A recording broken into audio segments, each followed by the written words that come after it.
Yan na ang mga dagkong balita sa Balitang Bisdak karong Miyerkules. 12 ka mga iro nga giabandonar sa Shell Island gipang-rescue. Usa ka appliance store sa Lapu-Lapu City ginungkab. Kalidad sa flood control project sa Mandawi City gi-question. Ug gahaw sa batang chess player sa Talisay City gikabiliban. Kini ang GMA Regional TV, Balitang Bisdak. Mayong hapon, ako si Cecil Kibod Castro. Gipang rescue sa usa ka dog rescuer ang 12 ka mga iro nga giingong giabandonar sa Shell Island. Usa ka island ubos sa Cebu-Cordova Link Expressway. Ano ang report ni Fe Marie Dumabo?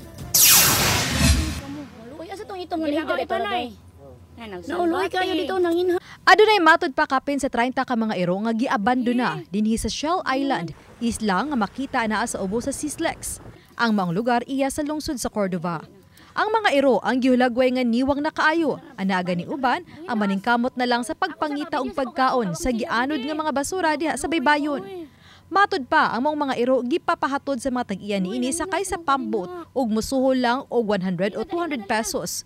Kay di na matud pa nila maatiman. Sa dihang nasuta matud pa ni Janice Palermo ang sitwasyon sa mga iro, iyang giduaw ang dapit ug nakita ang sitwasyon sa mga iro. Sa miaging simana, gihimo ang rescue operation. Nakaibaw ko ba nga naigit ang labay dito? Nakanda ko ka ng pang-interview sa mga silingan na sa dool sa area. Nga tinuod na rin mga labay dito. So akong i-add ng tayma. Nahurid ko nila sa ilang sitwasyon ba kayo? Kaya ma-rescue man kuno niya once niya makaibaw ta nga gilabay luoy kaayo. So niya pagtanaw na ko dito, mauto ilang sitwasyon niya mo na naluoy gyud ko nga. Ako gid silang gibalik. Kay dili pud lalim mauwanan mainitan. Nya walay kaon, walay tubig.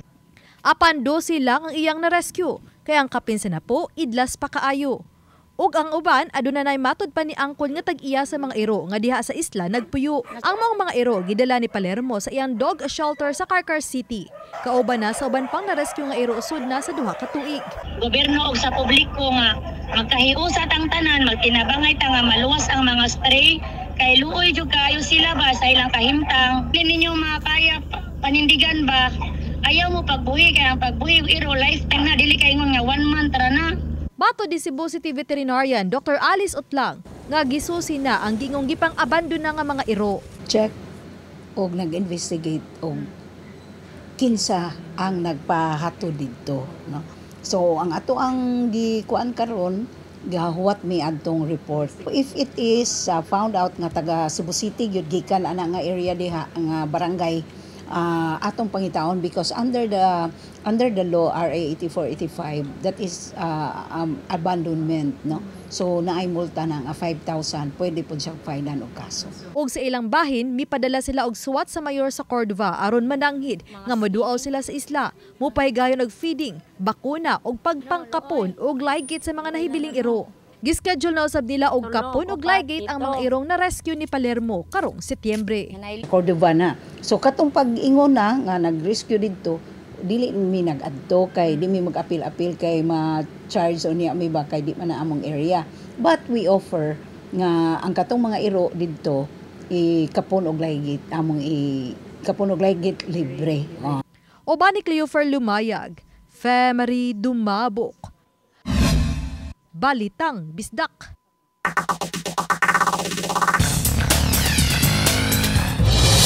Gilungkab ang usa ka appliance center sa Barangay Gunob, Lapu-Lapu City.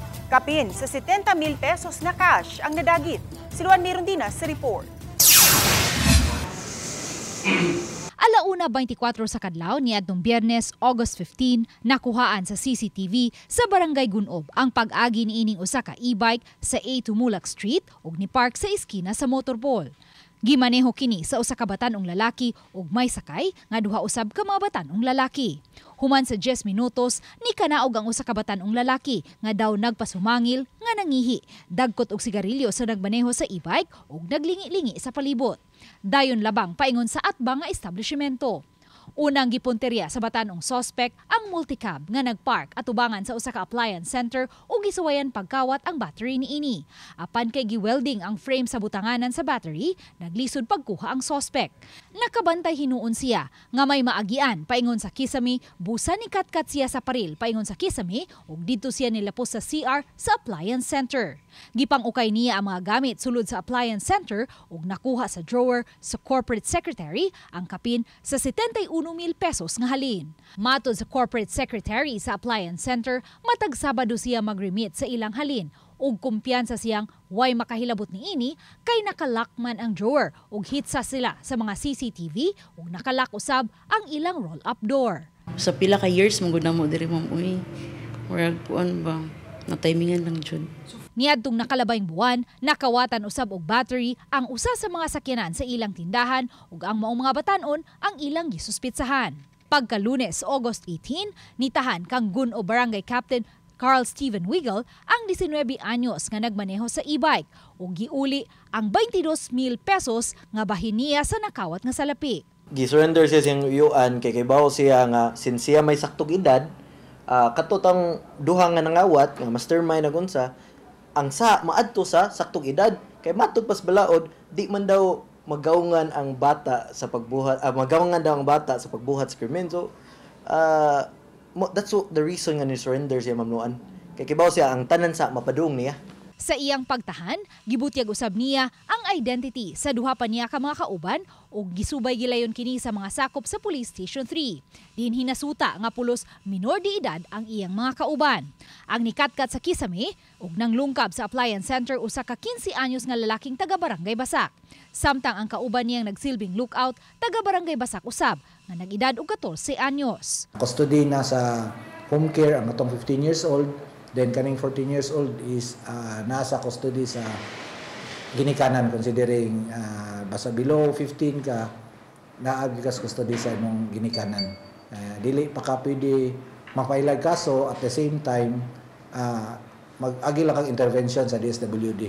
Kaning 15 and above is mana atong huwaton ang DSWD sa ilahang evaluation o mo issue sila og acted with discernment ang katong gayuna man nga pwede na nagpahilag kaso. Matod ni Kapitan Wiggle, may pipila na ka mga insidente sa pagpangawat og battery sa sakyanan ang natala sa ilang barangay. Usa sa mga sospek ang grupo sa mga batan-on nga nilungkab sa appliance center. Kaganiha, naabtan usab sa RTV Balitang Bisdak kining usa ka pamilya nga nangayo og tabang sa barangay aron masubay ang identity sa mga nangawat sa battery sa ilang multicab kaganihang kadlawon pinaagi sa CCTV sa barangay. Magtinabangay mi nga masumpo tani ani nga continuous nga kawat then ato sang giawhag ang mga atong mga biktima nga mo report sa station para makita gyud nato og pila gyud ang kawat then tan-aw nato asa dapita. Kay bisa ato ang crime map o crime clock, masudyuhan mo gud na. Uban ni Marlon Melgazo, Luan Merondina, Balitang Bisdak.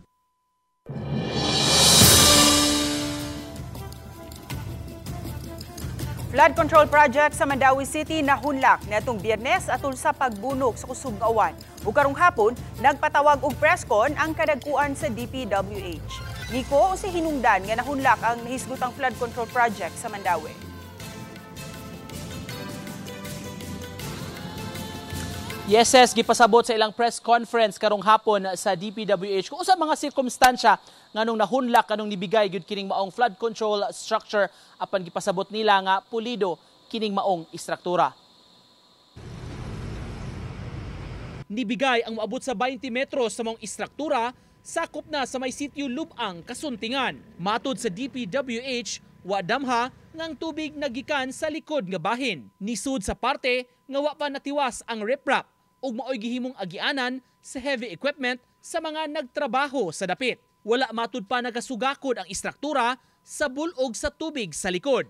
Giklaro sa DPWH na subay sa design specification ang istruktura. Intensity, grabe kakusog nga murag ang estimate nato is mura og kakuan mo og Olympic nga swimming pool, murag tulo ka Olympic swimming pool ang nibaha dihang dapita. And then the water, ang ato ang revetment was designed for the passing sa tubig along sa riverway, sa waterway, but not at the back. Wa na mo na foresee. Mom, dyan na ang main function niya. I-contain na to ang water within sa river. So, wala dyan na siya i-consider na i-flow sa iyang likod. Ongoing pa man. So, natay mga gaps pa sa atong river. So, napadyoy access ang atong river sa likod. Yeah. Kato siya, natural dyan siya ba? Dako yun siya na volume. So, moto siyang collapse. Laing gipasabot sa ahensya ang porma sa flood control structure sa Butuanon River, dunay stone masonry type ug duna say reinforced concrete. Yung secondary part or additional segment ay reinforced concrete wall. Yung initial, kung makikita nyo, parang riprap with concrete facing. Pasalig sa DPWH, gitrabaho na sa contractor ang na-damage nga portion. Ang maong parte sa proyekto nga Phase 4 sa flood control structure sa tibuok Butuanon River nagkantidad og 96 million pesos. Subsubsab ang monitoring sa tibok proyekto aron ipa-repair kung doon na may danyos. Napangutana sab ang DPWH Regional Director sa estado sa mga flood control projects sa Sugbo ug sa rehiyon. Matud pa, doon na team nga gipasusi sa tibuok rehiyon nag-imbestigar pagtan-aw sa mga proyekto nga napatuman. Matud sa Regional Director, walay ghost projects sa DPWH dinhi sa rehiyon. Base ta ating naging investigation report po ng ating mga na-i-assign, no? Kino-consider po natin ito valid report po. Dahil wala naman ho tayong kino-consider na guni-guni po or ghost project para dito. Asahan nyo po, no? Ang ating ahensya together with the local government units, kasama ang ibang stakeholders po, patuloy ho magsasagawa po ng ating mga dapat gawing clearing operations or mga desilting, declogging, including po ang pagmo-monitor po ng mga individual implemented projects.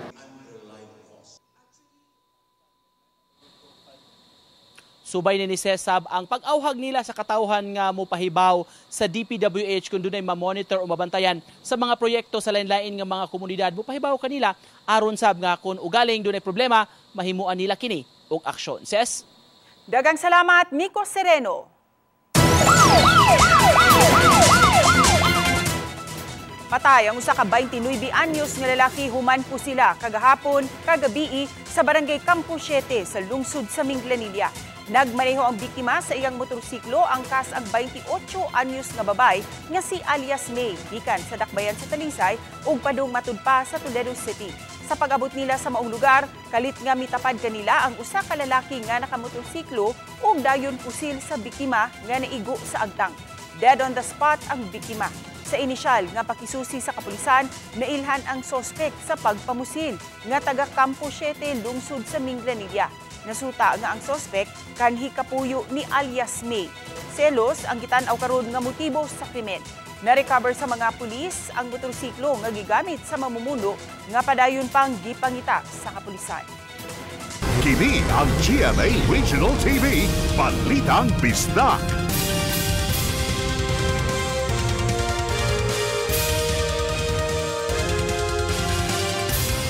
Ang GMA Regional TV, Balitang Bisdak.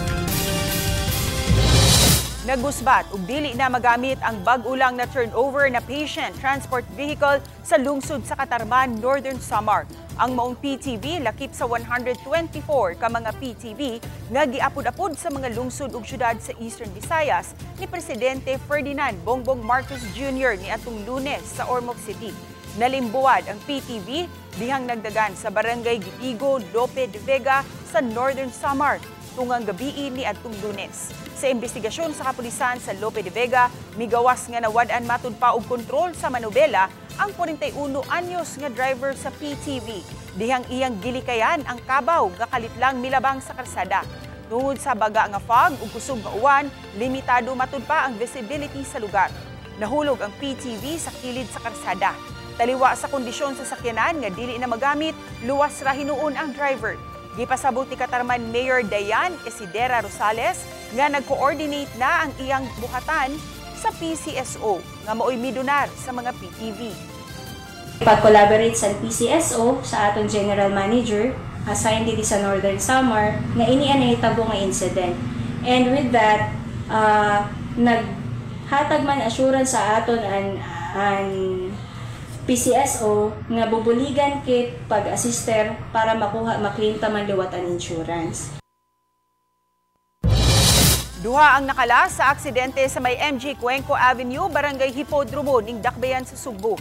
Gila ang mga nakalas si alias Mel, 20 anyos, mulupyo sa Barangay Careta, ug si alias Arnold, 29 anyos, nga nagmaneho og motorsiklo nga taga-lungsod sa Konsolasyon. Nahuli kam ang disgrasya. Sa investigasyon sa Traffic Enforcement Unit Cebu City Police Office, base sa CCTV footage, makita nga milabang si Mel, gunong pakini sa tunga-tunga, kay gipalahos ang usa ka motorsiklo. Apan nakalabang na sa Picas Lane si Mel. Kalit lang kining nadasmagan sa nagsunod nga motorsiklo nga gimaneho ni Arnold. Kinsa gihulagway nga kusog matud pa ang dagan.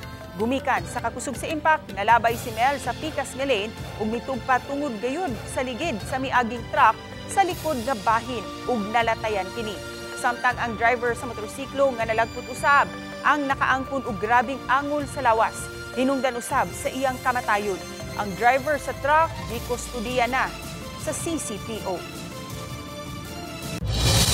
Sikop ang 21 anyos nga lalaki human giingong nangawat og duha ka mahalon nga whiskey.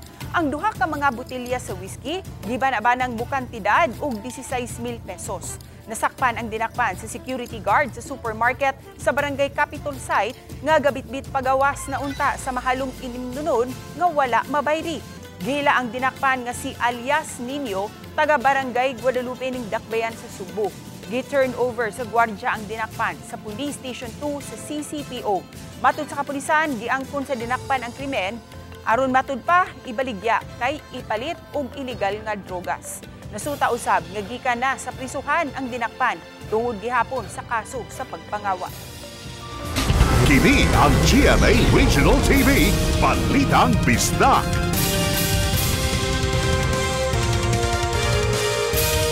Kini ang GMA Regional TV, Balitang Bisdak. Patay ang usa ka babay sa Gihulngan City sa Negros Oriental, humandong gaba sa iyang bana gumikan sa selos. Ang biktima nga nakaangkon og mga samad dinunggaban sa nagkadaiyang bahin siyang lawas, gideklarar nga dead on arrival sa Gihulngan District Hospital. Ang 31 anyos nga suspect kinsa bana sa biktima mitahan sa tanod sa barangay. Sa investigasyon sa kapulisan, nag-away ang magtiayon dihang nasayran sa bana nga sukwahi sa pananghid sa asawa nga lakaw, wala niini gihatod ang ilang kinamagwangang anak sa eskwelahan. Ang panaglalis misangkot sa bana nga mikuha og kutsilyo ug dayon dunggab siyang asawa sa makadagang higayon. Magatubang og kasong parricide ang maong suspect.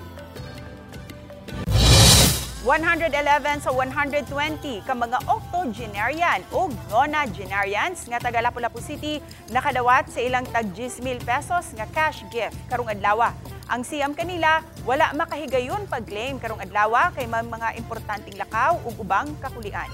Sila ang second batch sa mga senior citizens nga taga Lapu-Lapu City kinsa nagsaulog sa ilang birthday niadtong buwan sa Enero hangtod Hunyo ning tuiga.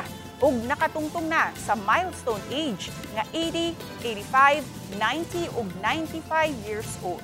Ubos sa Republic Act 11982 kun Expanded Centenarian Act. Ang mga senior citizens nga mutungtong na sa nahisgutang mga milestone age makadawat og tag 10,000 pesos nga cash gift. Sa Lapu-Lapu City, muabot sa 71 ang mga nag-edad ug 80 anyos. 35 kabuok ang nanag-edad ug 85 anyos. Siyam ang 90 anyos ug 5 ang 95 anyos. Samtang nagpaabot pa ang CSWD Lapu-Lapu City ug ang Office of the Senior Citizens Affairs sa feedback gikan sa National Commission of Senior Citizens kun NCSC sa data sa 86 ka mga senior citizens sa Lapu-Lapu City nga mitungtong sa milestone age niadtong March 17, 2024 hangtod December 2024. March 17, 2024, naaprubahan ang maong balaod. Apan ang unang nakapahimos ni ini katong mitungtong sa milestone age karong tuiga. Nanawagan ang konseho sa dakbayan sa Talisay nga tangtangon ang mga spaghetti wires o nagkumbitay nga mga wire sa kuryente ug kable sa telcos ug uban pang mga utilities nga nagbitay sa mga poste. Sa resolusyon nga gipalabang, giawhag ni Konsehal Danny Caballero, ang chairman sa Committee on Disaster Resilience, ang mga opisyal sa barangay ug ang mga personnel sa City Engineering Office. Ingon man ang mga telcos o power utility nga maghiusa sa pagtangtang sa mga nagkumbitay nga mga kable o wire. Matud pa ni Konsehal Caballero nga delikado kining makabitik ug makasangit sa mga motorista. Iyang gihulagway nga mas tukma karong panahona samtang wala pay miigo nga katalagman dinhi sa Subo. Apan angay lang usab nga tutukan ang dapit kundiin pirmi lang maigo sa baha aron di kini makatampok sa peligro. Pinanglan nga naagi sila'y hiniusab bitaw nga kasabutan kay kini bitaw atong mga dangling wires nato sa siyudad sa Talisay usa gina sa hazardous kayo nga butang nga diin makahatag sa nagpeligro sa atong mga motorista. Ani ay usa ka facility sa BJMP Region 7 sa Cebu City ang adunay ospital, aduna pay kaugalingong laboratory clinic. Anong tan-aw ng pasilidad sa report ni Femery Dumabo? Hamogaway nga lugar, bago og limpyo ang mga gamit, ana pay X-ray room og laboratory clinic. Sa unang tan-aw daw usa kini ka pribadong hospital. Apan dili kay anaara kini sa sud sa prisuhan sa Cebu City Jail Annex kon CCJ Annex. Usa sa naabtan namo nga nakapahimulo sa infirmary kining 44 anyos nga si alias Gabi kinsa maglisod na sa paglakaw tungod sa samad pinusila niini sa wa pa na priso niadtong 2019. Napasalamat ko nga nabalhin ko sa Annex kay gamay diferensya baka na magkalampag-kalampag, makuandin ko diri sa clinic ba, matimman din ba. Ang maong CCJ Annex, lahi nga pasilidad sa Cebu City Jail Male Dormitory, apan tapad ra sila. Usa sa tinguha nga madikongest ang Cebu City Jail Main. Hinungdan nga di lang mga masakitong PDL ang anaa diri. Napatindog ang edipisyon nitong 2021 sa dihang una kining gihimo nga COVID isolation facility sa mga PDL.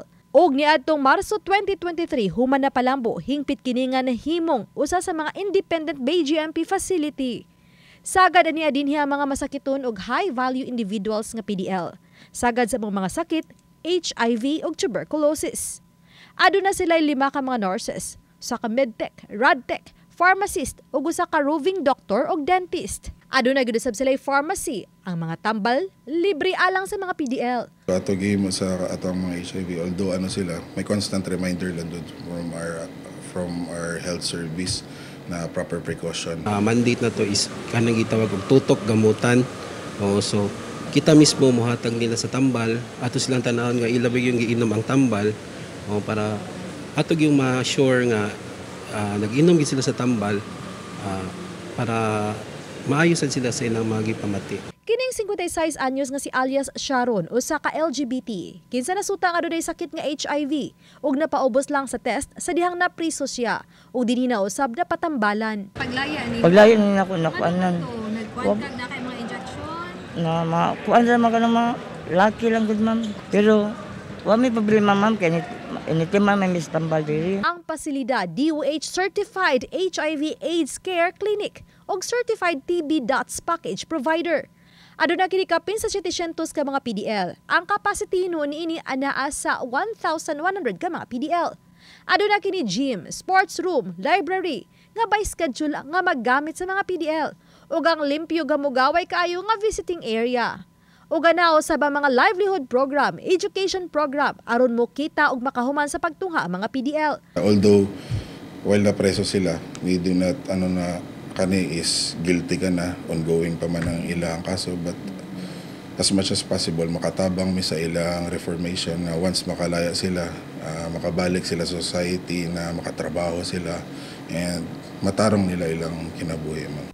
Sa maong CCJ Annex, di lang tinguha nila nga mabag-o ang PDL. Lakip na nga himsog sila, maayo ang panlantaw sa kinabuhi o gadunay igong kahibaw alang sa tinarong nga panginabuhi ilabi na sa panahon nga gawas nun na sila. Obanik Leofer Lumayag, Femery Dumabok. Balitang Bisdak. Daghan ang mibilib sa katakos ni ining Batanong chess player nga usa sa mga misalmot sa SK Dumlog Open Talisay City Rapid Chess Tournament. ang 7 anyos nga batang lalaki giila nga si Michael Paul Nathan Leco nga taga Barangay Muhon. Matud sa uploader nga si Frankie Larobis, si Nathan ang labing batang chess player atol sa kompetisyon. Kung kapaspas lang ang hisgutan, dili magpaulahi si Nathan. Gani, midaog siya batok sa pipila ka mga chess player nga manuwaay sa mga universidad. Mikabat na sa kapin 800,000 views ang maong video o padayong nakaani og mga reactions o comments sa social media. Wala man siya nakasulod sa overall ranking, apan daghan ang nakadaig sa abilidad ni Nathan. Nga tatak, okay kayo.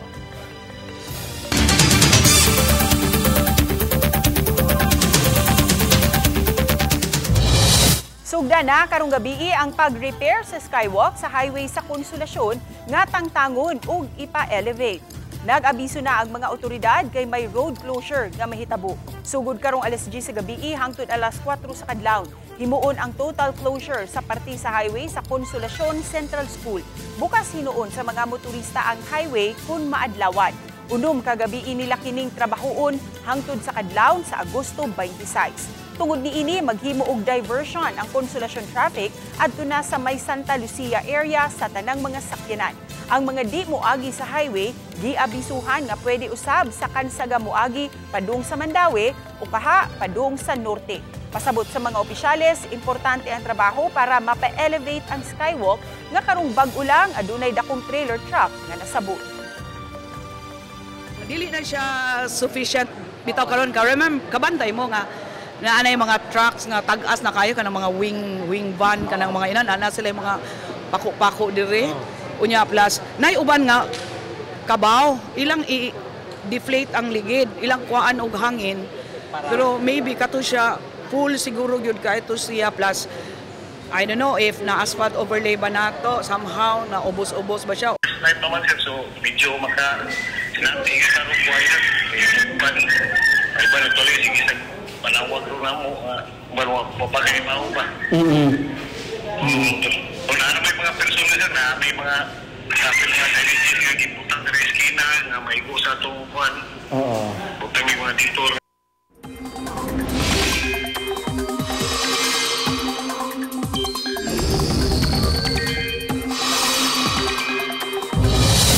Nakasoda sa Philippine Area of Responsibility ang gibantayan nga low pressure area. Katapusan kining nabantayan sa gilayon nga kapin 800 kilometers sa sidlakang bahin sa Eastern Visayas.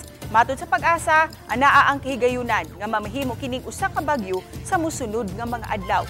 Kung mahitabo man, pagatawgon kini og bagyong Isang. Posible usab nga subayon niini ang Northern Luzon apan mamahimo gihapong mausab ang dagan niini. Busa at ang ilang ang umaabot nga mga weather update. Wala pa hinuon kini direktang epekto sa pagkakaroon apan ang easterlies ug intertropical convergence zone kun ITCZ ang nakaapekto karon sa nasud. Subay sa kasayuran sa Metro Weather, adunay kahigayunan nga uwanon ang pipila ka mga dapit sa Samar ug Leyte provinces. Lakip na ang ubang mga lugar sa Cebu ug Bohol.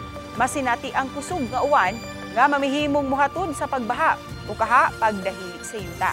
Posible usab nga uwanon pa ang ubang bahid sa nasud. Sa nagkanindot nga mga eksena sa Encantadia Chronicles Sangre, usa ka wala damha nga kaalyado ang mutabang kang Adamus nga gidala nga karakter ni Kelvin Miranda. Nagkakusgan usab si Mitena nga gidala ni Rian Ramos sa kalibutan sa Encantadia. Samtang wala magdahom si Tera nga gidala ni Bianca Umali nga iyang makita ang iyang inahan. Apan nagtuos siyang damgura ang panagtagbo kanilang duha. Mahataga na bakaha og tubag ang mga pangutana ni Tera? Kana ang dungantang atangan karong gabi sa Encantadia Chronicles Sangre, alas 8 sa gabi pagkahuman sa 24 oras. Kami ang GMA Regional TV Balitang Bisdak. Kinatibukang puwersa alang sa mas dakong misyon ug mas halapad nga pag-alagad sa nasud. Maayong hapon mga kapuso.